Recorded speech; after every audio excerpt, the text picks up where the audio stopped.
I never thought I'd end up in a war with my neighbors, but that's exactly what happened, and it all started with a car. Not just any car, though. It was my dad's pride and joy, a '71 Camaro in metallic blue, the kind of machine that turned heads even when it was under a dusty tarp in my garage. For me, it wasn't just chrome and steel, it was the last thing I had of him. But for our homeowners association president, a woman named Linda Carver, it was nothing more than a violation, a trophy she could either tow away or claim for her son. That was the day I learned that suburbia can be more dangerous than the city streets I'd spent 30 years patrolling. See, I moved here after retiring as a police captain. I wanted quiet.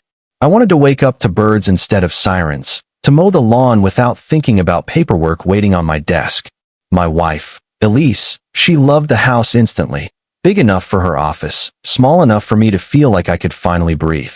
We thought we'd left politics and noise behind. But Linda, well, Linda treated this neighborhood like her private kingdom. She carried a clipboard like it was a scepter, and every bylaw was a commandment from on high. The first time she cornered me was at the neighborhood barbecue. I was reaching for a burger when she slid in with that smile of hers, thin, polite, but sharp as a razor. "Mr. Harris," she said, "that vehicle in your garage hasn't moved in weeks." Section 9, Paragraph B, it's a non-operational eyesore. I told her it was a project car, something I was restoring. Her son, Brady, chimed in, his voice cracking like he was still in high school. "That's a Camaro, right? Man, that's worth a fortune." I nodded politely, but Linda shut him down with a glare. To her, my car wasn't a memory, it was leverage. She gave me 7 days to rectify the violation. Sweet as sugar on the outside, but there was vinegar underneath. 7 days later, the notices started. First it was fines taped to my door, $1.50 here, $75 there, claims of oil stains that didn't exist. Then my neighbor, Mrs. Patterson, a 79-year-old widow, got one too, threatening to put a lien on her house over a $25 landscaping fee. It stopped being about my car and started to feel like a shakedown. Then came the morning Linda showed up on my porch at 7 sharp, clipboard in hand, her son hovering behind her like a loyal squire. "I've reported your Camaro as a stolen vehicle," she said with that smug smile. "Police are on their way." For a moment, my blood went cold, not because I was afraid, but because of the sheer audacity. She'd actually called 911. 2 cruisers pulled up within minutes, and out stepped officers I knew, because I'd sworn them in myself years ago. One of them, a rookie named Collins, looked like he'd seen a ghost when I showed my badge. His sergeant snapped to attention.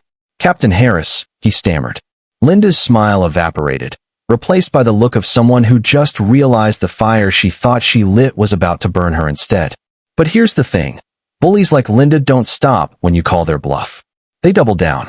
Next came fake tickets slipped under my wipers, chalk outlines drawn around the Camaro in the dead of night, even a drone buzzing our windows at dawn. Elise traced the drone's signal back to Brady's house, and that was when it clicked. This wasn't just harassment. Something bigger was going on. I started comparing notes with other neighbors.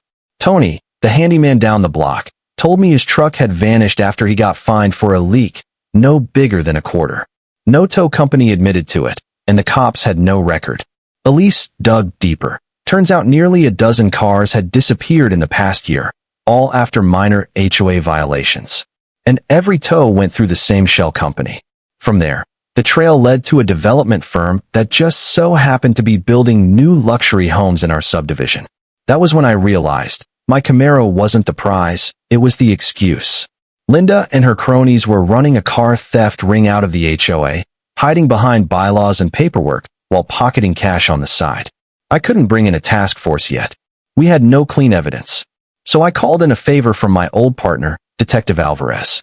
Together we slipped into a storage facility out by the county line where Elise had traced the tow trucks.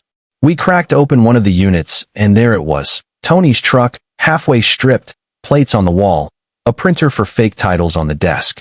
And right there on the paperwork, in neat, looping handwriting, was Linda's signature authorizing tows for violations. We photographed everything, but none of it was admissible. It was fruit of the poisonous tree. We needed a trigger, something legal. That's when Collins, the rookie, got himself in trouble. He'd been trying to redeem himself after that false stolen car call, so he started digging on his own. One night, he phoned me whispering, "Cap, I think I found them." Tow trucks pulling into the model home at the new development. Then the line went dead. Elise traced his phone. He wasn't moving. There's a moment every cop knows, when an investigation turns into a rescue. I grabbed a flashlight that doubled as a club, met Alvarez at the site, and we went in quiet. The model home was lit up, but too quiet. Inside, we found two thugs, one watching TV with a beer, the other pacing with a pistol while Collins sat tied to a chair, his face bruised. We staged a distraction, smashed a vase down the hall, and when the gunman stepped out, I slammed him against the wall. Alvarez cuffed him, and we pulled Collins free. That was it, the legal trigger. We had a kidnapped officer, armed suspects, and probable cause. From there, it snowballed. Warrants flew. Elise hacked their sloppy systems. Password was literally 123, and pulled the templates for fake violations, spreadsheets of stolen vehicles, even bank records tying developer money straight into Linda's personal account marked consulting fees. We had them dead to rights. But I wanted more. I wanted the whole neighborhood to see the truth. So we set the trap. I spread a rumor I was giving up, putting the Camaro up for sale. I even staged photos, a fake sign on the windshield. During the annual HOA gala, with the whole neighborhood gathered under a big white tent, headlights suddenly pierced the rain outside, and my Camaro rolled in, gleaming under the lights, with Brady grinning behind the wheel. Linda took the mic, announcing it as a donation to the community. But Elise hit play on her phone, and the tent filled with audio. Linda's own voice coaching her son to take the keys and drive it straight to the gala. The crowd went dead silent. Neighbors who'd feared her for years suddenly saw her exposed. I walked right up, looked her in the eye, and said, "Funny thing about microphones, they don't lie." Brady panicked, tried to gun the Camaro forward, but he didn't know how to handle all that horsepower. I yanked him out before he wrecked it, and the car stalled inches from Linda's podium. That's when Alvarez and a squad of uniforms walked in, lights flashing. Handcuffs clicked. Linda screamed about doctored tapes, but the evidence was overwhelming. Fake fines, missing cars, money trails, and now a public theft caught live. The fallout was swift. Linda and her treasurer faced charges for racketeering, fraud, and grand theft. The developer folded under investigation. Neighbors who'd lost cars got them back, or got compensated. And Tony, the handyman, became our new HOA president. First order of business? He tore up the ridiculous bylaw about non-operational vehicles. For the first time in years, the neighborhood felt like a community again. As for me, I finally signed the Camaro's title into my name, something I'd put off for years. Elise handed me the pen and said, "Your dad would want you to carry it on, not hide it away." She was right. That car wasn't just a memory. It was a reminder that some fights are worth taking on, even when you thought you'd left the fight behind. So that's my story. Now I want to hear yours. What do you think? Was I right to set the trap and use my dad's car as bait? Or should I have found another way? Have you ever seen a community leader abuse their power like that? Drop your thoughts in the comments. Share this with someone who loves a good story about justice catching up to arrogance.